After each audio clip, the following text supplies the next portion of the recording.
Բարև ձեզ, Factor TV հյուրը քաղաքագետ Ստեփան Գրիգորյանն է, ողջույն պարոն Գրիգորյան,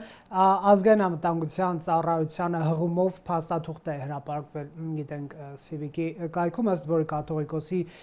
եղբայր արքեպիսկոպոս Ներսիսյանը KGB-ի գործակալ է եղել, մենք դեռևս չունենք վերջինիս արձագանքը որպես հակադարձում ներկայացնելու, թեև դիմել ենք Մայրաթոր մեկնաբանության, նաև այդ կայքը գրել էր, որ նա ըստ ԱԱԾ-ի իրենց հաղորդած տեղեկության ներկայումս կապեր է պահպանում օտար պետությունների հատուկ ծառայությունների հետ, ինչը կարող է սպառնալիք դառնալ Հայաստանի անվտանգությանը եւ շահերին։ Այ ընդդիմությունը նաև ԱԱԾ-ի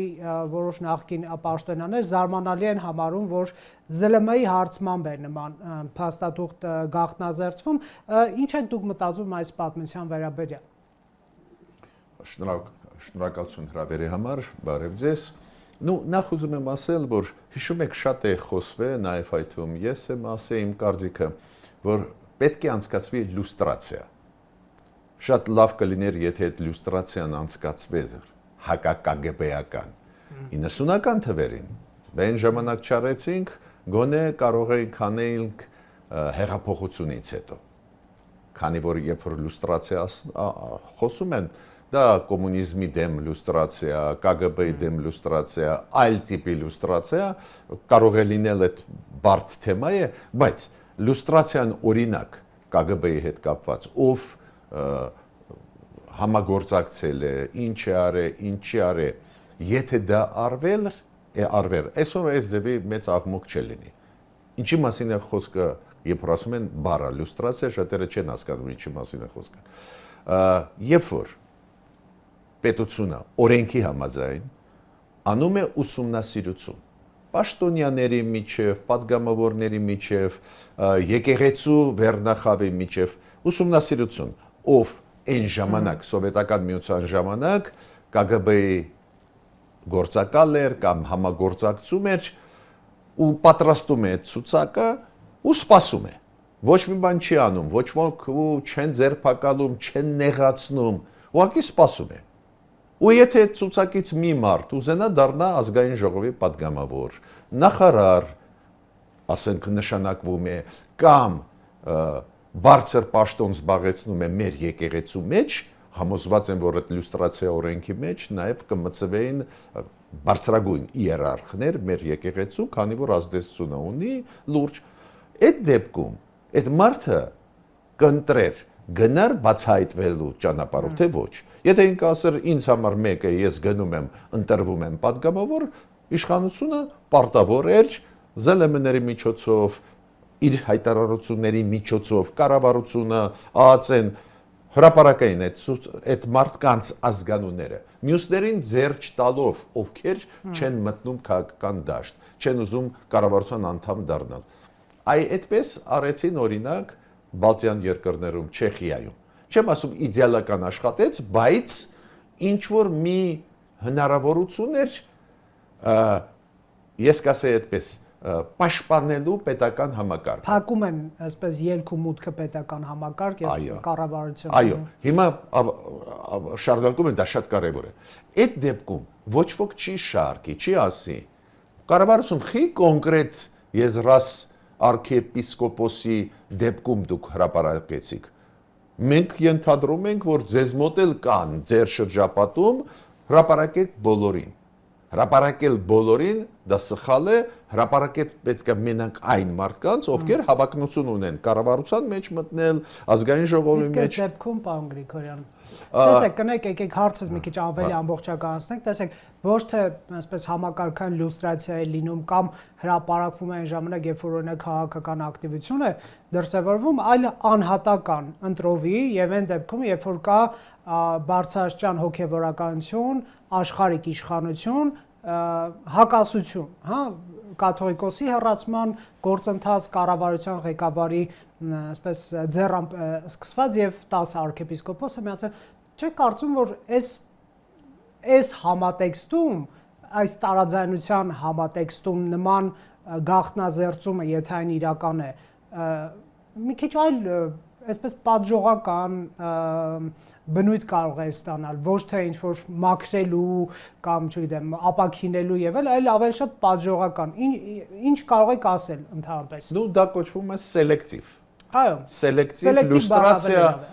նույնը սելեկտիվ կարող ենք ասել արդարություն, երբ որ դու պայքարում ես կոռուպցիայի դեմ, բայց կենտրոնանում ես առանձին անձանց հետ կամ ավելի վաղ անեն։ Ավելի լավ է ամբողջական անել, նույն կոռուպցիան ավելի լայն մասշտաբով պայքարել, որ ոչ ոք չնեղանա, որ իր դեմ նույնը ստեղ, բայց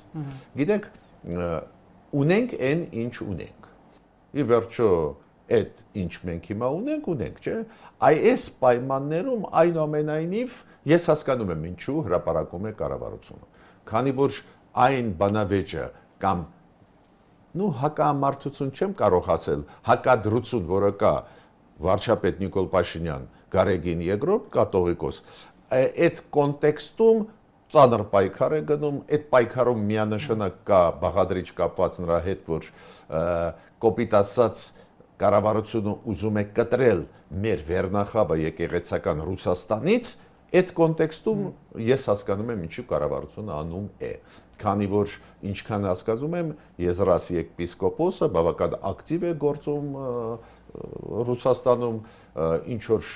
Ալեքսանդր Նևսկու շքանշան է ստանում, շատերը չգիտեն, որ այդ ամենաբարձրագույն շքանշանն է։ Ռուսական համակարգում շքանշանների թիվը չգիտեմ ինչքան է, 50 է թե 100 է, պատկերացնում եք ամենաբարձրը տալիս են, դու առաջանում են հարցեր, այդ ինչ ծառայության դիմաց։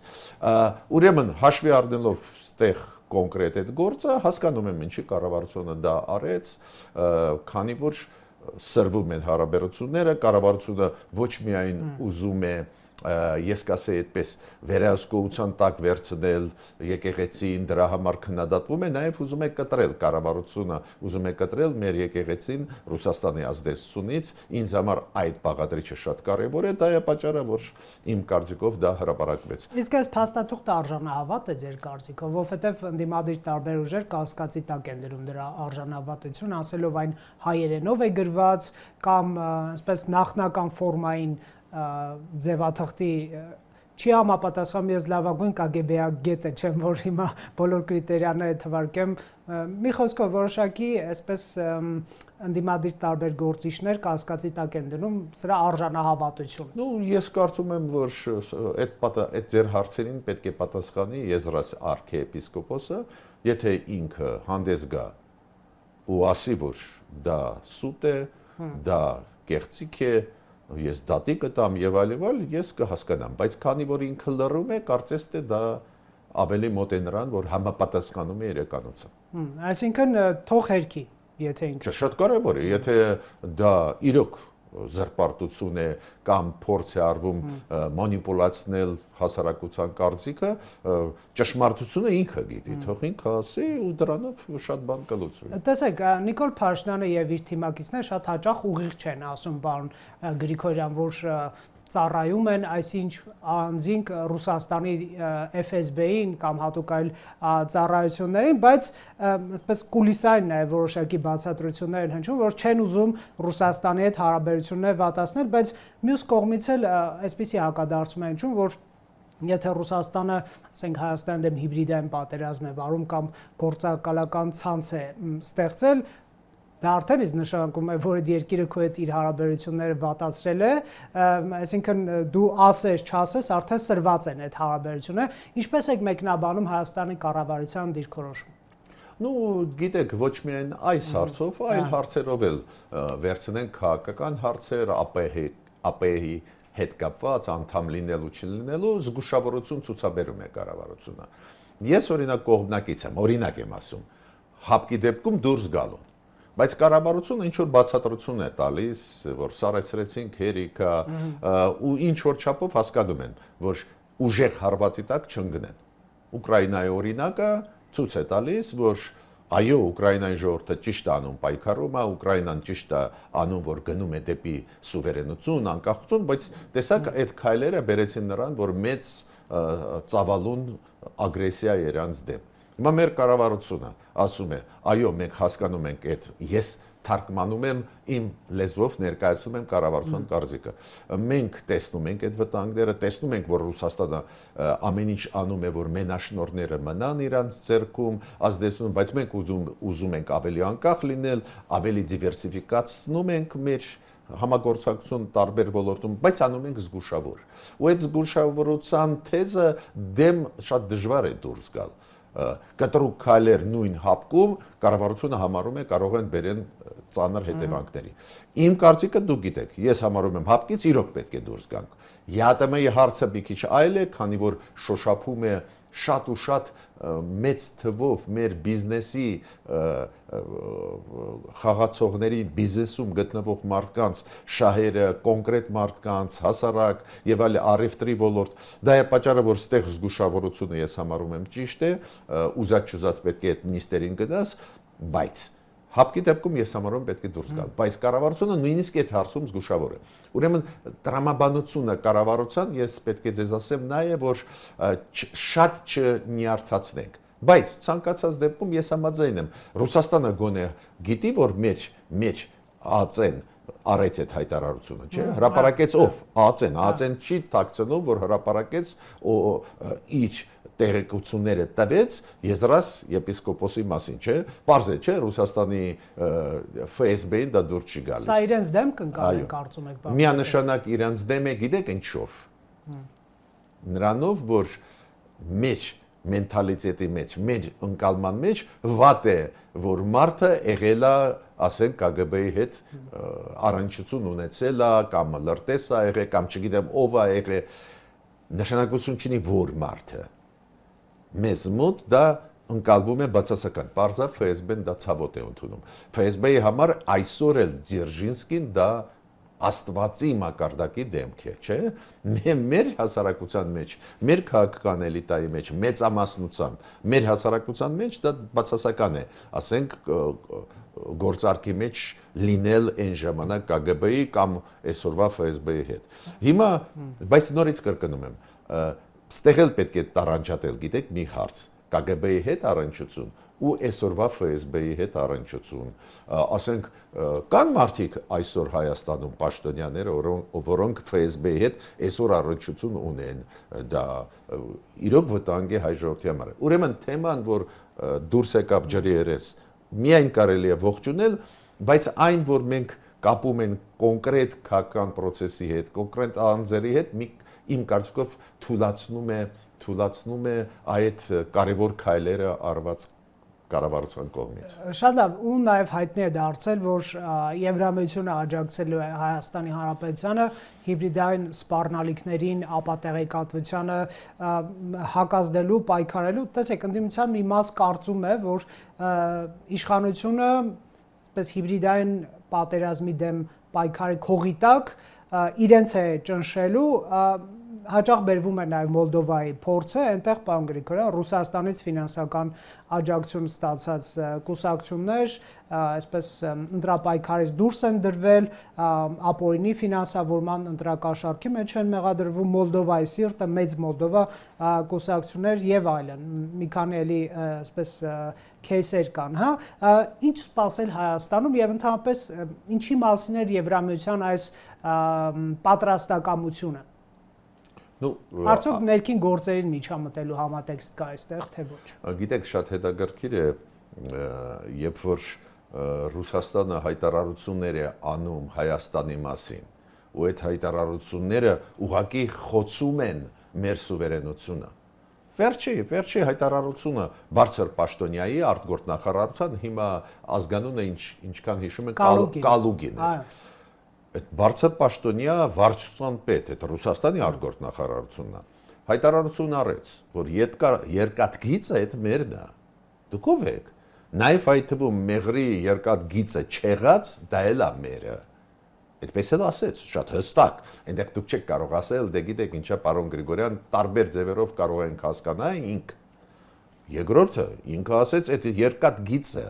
որը պետք է անցնի հարավով, անցնում է հենց այն տարածքները, որը վերահսկում են մեր սահմանապանները։ Կոպիտ ասած, եթե թարգմանես նորմալ մարդավարի լեզվին, այս պաշտոնական դիվանագիտական ռուսական լեզվից, կոպիտ ասած, այդ ձեր տարածքները չեն, դուք ինչ եք օրթանգե, այդ բարի բուդի մասով, ինչ եք օրթանգե, ահա, այս խի չի հուզում այդ պրոռուսական ընդդիմությանը, որ այս ձևի բան ասեց, ոչ մի մեկնաբանություն, ոչ ոքուց ես չեմ լսել, բացի մի քանի փորձագետներից, նաև իմ կողմից ես զարմացած էի այս ձևի լկտի պահվածքներից։ Այդ ինչու։ Ուրեմն այն մարդիկ, ովքեր ձեզ պատասխանելով ձեր փայլուն հարցին, այդ միջամտությունը ներքին գործերի թե ոչ, ասում է դա միջամտությունն է, մի հատ հարցրեք, ինչի դուք չեք արձագանքում Ռուսաստանի միջամտությանը բարի բուն իմաստով հարավում։ Ուրեմն Եվրոմիությունը ի տարբերություն այլ խաղացողների ինչ անում է Հայաստանը շատ հրապարակային է անում։ Օրինակ 2 դեկտեմբերի փաստաթուղթ ստորագրվեց, եթե բացում եք այդ փաստաթուղթը, որը SEPA պայմանագրից ավելի մեծ է, լայն է, SEPA պլյուսը, կարդում եք, այնտեղ կա նաև հիբրիդային պատերազմի հետ կապված պայքար։ Վերջ, դա հրապարակային է։ Եթե իրանք դեմ էին, թող բարձրացնեին, որ այս պայմանագրում խի է հիբրիդային։ Դες ինչքան հասկանում եմ, մեր պրոռուսական ուժերը չեն համարում հանցագործություն, որ Ռուսաստանից փող գա, քեշ, բաժանվի ժողովրդի մեջ, առնեն ձայները պրոռուսական ուժերի համար։ Դա հակասում է օրենքին, դա հակասում է դեմոկրատիային։ Ուրեմն այդ օգնությունը Եվրոմիության հիբրիդային պատերազմի դեմ, նաև կաշառք բաժանելու դեմ Հայաստանում հնարավոր մեր ազգային ժողովի ընտրությունների, դա միջամտություն չի, այլ օգնություն է, որ Հայաստանում անցնեն ժողովրդավար դեմոկրատական ընտրություններ թափանցիկ առանց այս ձևի կեղծիքների։ Իսկ ինչու են մարդիկ մտածում, որ դա իրենց դեմ կարող է ուղղվել։ Մտահոգություն ունեն, որ իշխանությունը հիբրիդային պատերազմի սոուսի տակ նաև ընդդիմախոսներին կլռեցնի եւ դուք չունեք մտավախություն, որ 14-ը խառնվեն իրար, պարոն Գրիգորյան։ Ես կարծում եմ, որ գործող իշխանությունները մեկ բան հասկանում են, որ իսկական իրենց մեկ ուժը նա է, մենակ մեկ ուժ ունեն, ուրիշ հարցերում աշխատում են, մենք գնահատում ենք, բայց իսկական մեկ ուժը, որ լեգիտիմ են իրանք, ընտրված են։ Ու ամենակարևորը դեռ մենք չենք տեսել ցանկություն կեղծել ընտրությունները։ Ցանկություն հաղթել ընտրություններում, ցանկություն հանդիպել ժողովրդի հետ, համոզել, ինֆորմացիոն դաշտում ակտիվ աշխատել, այդ ես տեսնում եմ։ Բայց այդպես որ փորձել ուժով, ուժային կառույցների միջոցով, չգիտեմ, ինչ որ լցնումներ կան, մենք չենք տեսել։ Չենք տեսել նաև վաղարշաբաթ ընտրությունների ժամանակ, մինչև վաղարշաբաթի ընտրությունները այդպես պարզ չէր, էլի կկարողանան 50%-ից ավել հավաքել թե ոչ, բայց այս ձևի տենդենս, եթե լիներ այս ձևի տենդենսներ, ես պատկերացնում եմ վաղարշաբաթի ընտրություններից հետո ինչքան բողոքներ կներկայացներ ընդդիմությունը։ Այ ուրեմն դուք հարցրեք այդ ընդդիմությանը, այ դուք բողոքում եք, լավ է, նորմալ է, էս է ժողովրդավարությունը, բայց ինչի չեք դիմում բողոքներով։ Վաղարշաբաթում եղել են ընտրությունները, կոնկրետ արդյունքներ ֆիքսվել են։ Ինչու չեք դիմում բողոքներով, ինչի չեք մտնում սահմանադրական դատարան, դուք գիտեք, այդ իրավունքը մասնակցած կուսակցությունները ունեն, մտնեն սահմանադրական դատարան, բողոքան, չէ, ինչի չեք բողոքում, ինչի եք մենակ հեռուստաալիքներով խոսում, դուք ունեք սահմանադրական իրավունք դիմելու, չեն դիմում, քանի որ փաստեր չկան։ Իսկ կուսակցության չգրանցել կամ թույլ չտալ ընտրությունների մասնակցել նման փորձը ինչքանով կարող է կիրառելի լինել Հայաստանի։ Ես դա չեմ բացառում, բայց ինչքան ես գիտեմ, գործող իշխանությունները չեն պլանավորում, ինչքան ես հասկանում եմ։ Նման բան, հա։ Հա, ես վերլուծում եմ, տեսնում եմ չեն ուզում իրանք, որ խոցելի չդառնան, որ չասեն, նայեք դուք խաղի կանոնները միջև ընտրությունները փոխում եք։ Մինչդեռ Մոլդովայում, ինչպես նշեցի, ֆինանսական իհարկե չարաշահումների ընդրակաշարքի մեղադրանքով, բայց նման դեպքեր Բայց ես կասեմ իմ կարծիքը։ Դա սխալ է չփակել առանձին քաղաքական ուժերը։ Ուղղակի սխալ է։ Հասկանում եմ, որ իշխանությունները ամեն ինչ անում են, որ չկապնեն իրաց, որ ընտրական process-ը վերջի մնացած 6 ամսվա ընթացքում ոչ մի խաղի կանոններ չփոխվեն։ Դա ճիշտ է։ Իրանք ասում են, տեսեք, ոչ օրենք ենք փոխում, դուք գիտեք, ամեն ինչ տրանսպարենտ է, ոչ էլ փակում ենք, բացում ենք ինչ որ մեկի ճանապարհը, մյուսի փակում ենք քաղաքական ուժերի մասին է խոսքը։ Տրամաբանություն դրա մեջ կա, բայց ես ճիշտ ասած համաձայն չեմ։ Ես համարում եմ, որ այն ուժերը, որոնք նույնիսկ պոտենցիալ կարող են օգտագործել ու ունեն ավանդույթներ կեղծել ընտրությունները, եթե պարզա, եթե մոտ ժամանակներս փաստեր լինեն, որ ինչ որ փողեր բերվում են Ռուսաստանից եւ այլն, պետք է փակվեն։ Դուք նշեցիք Մոլդովայում մի քանի կուսակցություն, բայց գլխավորը դա Շորն էր, այդ օլիգարխիկ կուսակցությունը։ Ինչի փակեցին։ Քանի որ նախագահական ընտրությունների ժամանակ լիքը փողեր գալիս Ռուսաստանից տարբեր խողովակներով սաղ բռնեցին ու հենց Շոր կուսակցության անդամներ ու ստիպված էին ազգային ժողովին թույլ չտալ, որ իրանք մասնակցեն ընտրությունների։ Շատ ճիշտ որոշում է։ Տեսեք, այս process-ն զուգահեռ նաև երրորդ ուղղությունը Ադրբեջանից արդեն բենզինը Հայաստանում է եւ մենք ունենք հրապարակում, որ վաղվանից հայաստանյան բենզալցականում կարելի է ադրբեջանական բենզին գնել, յուրաքանչյուր բան, յուրաքանչյուր նորություն, զարգացում, որ կա Հայաստան-Ադրբեջան տիրույթում, սա ուղիղ առևտրի մասին էր, չի կարող քննարկման առարկա չդառնալ, որովհետև գտնվելով տոտալ պատերազմի մեջ, կողմերը առևտրի սահմանների բացման եւ այլնի մասին երբեք չեն էլ մտածել։ Ձեր կարծիքով արդյոք հետշրջելի չէ այս գործընթացը, վարչապետ օրինակ ԵՏՄ նիստում ասում էր նախ Ալիևին շնորհակալություն էր հայտնել այս բենզինի վաճառքի նաև Ադրբեջանի տարածքը Հայաստանի բեռնափոխադրումների համար բացելու առնչությամբ սա ռեգիոնում խաղաղություն կայունություն հաստատելու առաջին նշանակալի նվաճումներից մեկն է, ասել է վարչապետը, բայց մի տեսակ էլ կասկածահարույց չի Ալիևի այս խաղաղասիրություն, մի տեսակ մարդկանց հավատը չի գալիս, պարոն Գրիգորյան։ Ես կարծում եմ, այո, որ չի գալիս հավատը կապված Ալիևի հետ, ես հասկանում եմ, նույնիսկ մասամբ կիսում եմ, բայց կներեք ինձ։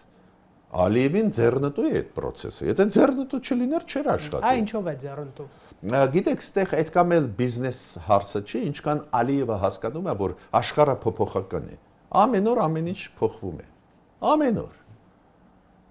Դուք տեսնում եք, նույնիսկ Ռուսաստանը, որը ակնհայտ մեր դեմ է, բայց այնուամենայնիվ այս վերջի մի քանի ելույթները նաև վերաբերվող Ղարաբաղցիներին գրված էր Նագորնի Ղարաբաղ, Լեռնային Ղարաբաղ։ Նույնիսկ Հայաստանը ի պաշտոնե չի օգտագործում է այն անվանումը, որը օգտագործում է Ադրբեջանը, Ղարաբաղ, քանի որ Ադրբեջանը մենք ճանաչեցինք տարածքային ամբողջականությունը, հիմա ես տեսակ Ղարաբաղի հարցի մեջ չեմ ուզում մտնել։ Մենք ճանաչեցինք ու օգտագործում ենք Ղարաբաղ։ Այս ինչի արտգործնախարարությունը Ռուսաստանի իդեմս Մարիա Զախարովայի մի քանի օր առաջ օգտագործեց Լեռնային Ղարաբաղ։ Այդ մեսեջը մեզ չէր ուղղված Ալիևին, որ մենք ցանկացած պահին, եթե լավ չպահես, շատ գնաս դեպի արևմուտք կամ դեպի Չինաստան, մենք այդ Ղարաբաղի հարցը նորից կվերակենդանացնենք։ Շատերը փորձ չունեն կարդալու այդ դիվանագիտական տեքստերը, տողատակով հասկանալ։ Ֆորմալ կարդում են, ասում են, դե ասեցին Լեռնային Ղարաբաղ ինչ նշանակություն, Արցախ, Լեռնային Ղարաբաղ, թե Ղարաբաղ, մեծ է նշանակությունը, մեծ է տարբերությունը։ Ահա, ուրեմն ինչ որ մեսեջներ գալիս են Ֆրանսիան, Միացյալ Նահանգները, անընդհատ մեսեջներ են ուղարկում Ադրբեջանին։ 2 օր առաջ այն քննադատությունը, որը Եվրոպարլամենտը արեց Ադրբեջանում մարդու իրավունքների ոլորտում, ու դուք գիտեք, բանաձևը ընդունվեց 477 Եվրոպարլամենտի անդամներով, կյանքում չկար, նախկինում, երբ որ իրանք Ադրբեջանի դեմ ընդունում էին բանաձևերը, 300-350, հիմա կվորումա, գրեթե բոլորը քվեարկեցին բոլոր երկրների Եվրոպարլամենտի անդամ պետությունների պատգամավորները Ադրբեջանի դեմ, միայն 7-ը դեմ էին։ Մենակ 7-ը պաշտպանեցին Ադրբեջանին, то есть նույնիսկ Ադրբեջանի տարբեր մեխանիզմներով ազդելը չի աշխատում։ Ալիևը դա հասկանում է։ Դա է պատճառը, որ ինքը վերահսկում է Ղարաբաղը, ու ինքը հասկանում է կարող է իրոք այս փուլում գոնե բավարարվենք դրանով, փորձենք Հայաստանի հետ աշխատել։ Իդեպ ասեմ, դուք ասեցիք նավթամթերքների մասին, ինձ համար ոչ պակաս կարևոր էր, որ Ցորենը ինքը թողեց։ Ցորենը Ղազախստանի։ То есть Ալիևը հասկանում է, որ եթե մենք ու Ադրբեջանը ու ինքը եթե ուզում է որ մի քիչ ավելի ինքնուրույն լինենք, ինքը պետք է թույլ տա մեզ, որ այլ ընտրանքներ ստանանք։ նավթի ոլորտում, բենզինի ոլորտում, ծորենի ու ամենակարճ ճանապարհը մեզ համար հենց Ադրբեջանի հետ համագործակցելը։ Դա չի բացառում համագործակցել Ֆրանսիայի հետ կամ Իրանի հետ։ Դա իրար հակասող ճանապարհներ չեն։ Ու եթե դուք տեսնում եք նույն մեզ մոտ պրոռուսական ուժերը ինչի ուշաթափված գորգորում են բենզինը Ադրբեջանի բենզինը SN ինչու քանի որ Ռուսաստանի ազդեցությունը անկում է ապրում այդ մարդիկ չեն կարող դիտել Հայաստանը որպես մի քիչ ավելի սուվերեն երկիր խաղացող որը տարբեր երկրների հետ աշխատում է որի դիվերսիֆիկացիան արվում է նույն օրինակ էներգետիկ ոլորտում ու իդեպ ասեմ ձեզ այս արշավը որը ես տեսնում եմ Եվրոմիության դեմ դա կապված չի մեր հարցերի հետ այդ արշավը տանում է Ռուսաստանը Եվրոմիության դեմ եվրոպական երկրների դեմ Ուկրաինայի կոնտեքստով ու սրանք ստեղ կրկնում են մեզ մոտ պրոռուսական ուժեր Նախարարան որոշ ժամանակ առաջ մեղադրում էր Արևմուտքին հիբրիդային պատերազմ տանելու մեջ այդ Այո, Ուկրաինայի կոնտեքստով, Եվրոպայի Վրաստանի կոնտեքստում ու քանի որ Եվրոպան շատ ուժեղ օգնում է Ուկրաինային Ռուսաստանի դեմ, լրջագույնս Տրամպը նույնիսկ հզոր Տրամպը, որը ակնհայտ ուզում է որ լուծվի այդ հարցը, ու ես զգում եմ ինքը ուզում է իօքուտ Ռուսաստանի լուծում տալ, որ Ռուսաստանը դադարեցնի պատերազմը, ինչ որ բաներ տալ Ռուսաստան։ Նաև բանակցություններ են Ֆիլադելֆիայում։ Չէ, բացի բանակցություններից Տրամպը մի քանի պահանջներ ուզում է որ Ուկրաինան ընդունի։ Այդ մի քանի պահանջներ ակնհայտ պրո-պուտինյան պահանջներ են, բայց Տրամպը որ պատերազմը կանգնացնի, ինքը նույնիսկ դրան է գնում։ Եվրոպան չի համաձայնվում։ Ու քանի որ Եվրոպան չի համաձայնվում, Ռուսաստանը կատաղած է Եվրոպայի դեմ ու նաև ստեղ իր պրոքսիների միջոցով անցկացնում է կոմպանիա Եվրոպայի դեմ, որ ստեղ թուլանա։ То есть այդ Ռուսաստանը անում է ոչ թե մեր խաթեր, որ սուվերեն լինենք, որ ինքը օգտագործում է ստեղի մեր ուժերին ռեալ հարվածելու Եվրոպային։ Մինչդեռ ով է մեզ այդ աշխատում, ով է մեզ գումար տալիս, ով է մեզ տեխնիկական աջակցություն տալիս, ով է ստեղ իրականացնում ծրագրեր, ով է ի վերջո օգնում քիչ շատ Ղարաբաղցիներին, դա Եվրոպան է, ոչ ոք էլ փող չի տալիս, ոչ էլ պլանավորում են տալ, ինչի մասին է խոսքը։ Նաև Քրիստինա Քվինն է, ոնց հասկանում ենք, Հայաստանում Միացյալ Նահանգների դեսպան ավարտելու իր առաքելությունը եւ հայտնել, որ 30 դեսպաններ եւ բարձրաստիճան դիվանագետների հետ է կանչում նախագահ Թրամփի ադմինիստրացիան 25-ը շատ հետաքրքիր տարի էր հայ-ամերիկյան հարաբերություններում, ռազմավարական գործընկերության փաստաթուղթ ստորագրվեց Թրամփի ուղու շուրջ համաձայնություն եղավ ի վերջո օգոստոսի 8, որը երկար ժամանակ կատարված աշխատանքի արդյունք էր հայ-ադրբեջանական նախաստորագրումը խաղաղության համաձայնագրի կրկին ԱՄՆ-ի ձեռամբ, ինչպես կբնութագրեք ներկա փուլ, օրինակ դեսպան Քվինը հարցազրույցներից մեկում վերջերս ասում էր մի տարվա ընթացքում այնքան շատ զարգացումներ են եղել, որ նա նույնիսկ համեմատում է անցյալ 30-ամյակի հետ, հա։ Գիտեք, ես կասեմ այդպես։ Ինձ համար պարզ է, կարևոր է, որ մենք ռազմավարական նշանակություն փաստաթուղթ ստորագրեցինք Ջո Բայդենի ժամանակ։ Ինձ համար շատ կարևոր է, որ այդ աշխատանքը շարունակվեց Դոնալդ Տրամփի ժամանակ, բայց գլխավորը այն է, որ Դոնալդ Տրամփը այս ադմինիստրացիան Ամերիկայի մտավ Հայաստանի հարավ ու ասեց. «Սա ոչ ոք իրավունք չունի ձեր տալ»։ Վերջ։ Всё, էսա գլխավորը։ Դոս ինքը մտավ, ասեց մենք Հայաստանի հետ միասին կաշխատենք ճանապարհում է միջանցքային Չէ, ոչ մի միջանցք, ոչ մի բան։ Վերջ։ Տրամաբանություն փակված է միջանցքային։ Փակված է, քանի որ ամերիկացի կեկան։ Չէր փակվի։ Չէ, եկեք իրար չխափենք։